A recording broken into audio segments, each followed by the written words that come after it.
पाठ 11वा. मापनावरील उदाहरणे. बेरीज करा. 22 मीटर 50 सेमी अधिक 25 मीटर 75 सेमी.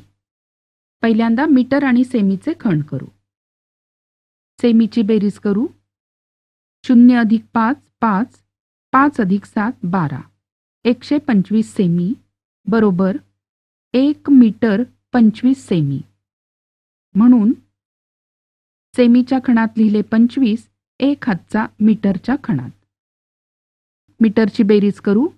1 अधिक 2 3, 3 अधिक 5 8, 2 अधिक 2 4, म्हणून बेरीज 48 मीटर 25 सेमी. पुढचं उदाहरण. 19 लिटर 840 मिली अधिक 25 लिटर 250 मिली.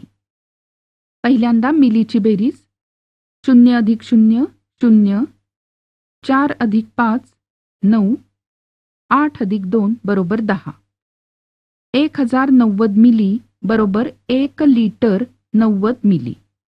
म्हणून 90 लिहिले मिलीच्या घरात, 1 हातचा लिटरच्या घरात. 1 अधिक 9 10, 10 अधिक 5 15, 15तले 5 एककाच्या घरात, 1 हातचा दशकाच्या घरात. 1 अधिक 1 2, 2 अधिक 2 4, म्हणून उत्तर 45 लिटर 90 मिली.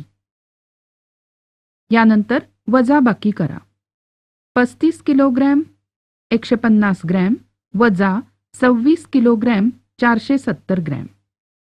150 ग्रॅममधून 470 ग्रॅम वजा होणार नाहीत, म्हणून 1 किलोग्रॅमचे 1000 ग्रॅम केले.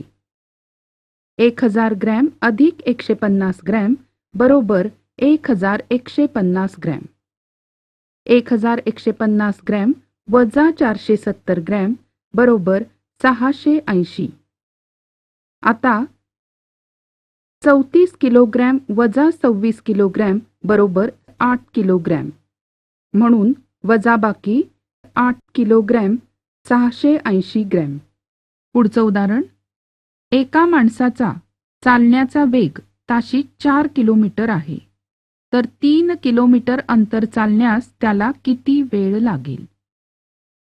चालण्याचा वेग ताशी 4 किलोमीटर म्हणजे 1 तासात 4 किलोमीटर, म्हणजे अर्ध्या तासात 2 किलोमीटर आणि पाव तासात 1 किलोमीटर. म्हणून 3 किलोमीटर अंतर चालण्यासाठी अर्धा तास अधिक पाव तास बरोबर पाऊण तास. म्हणून त्या माणसाला 3 किलोमीटर अंतर चालण्यासाठी पाऊण तास वेळ लागेल.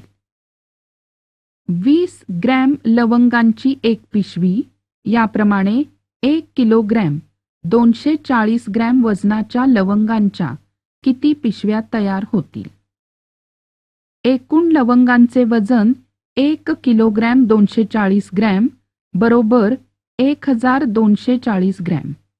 म्हणून 1240 भागिले 20 बरोबर 62. म्हणून एकूण 62 पिशव्या होतील.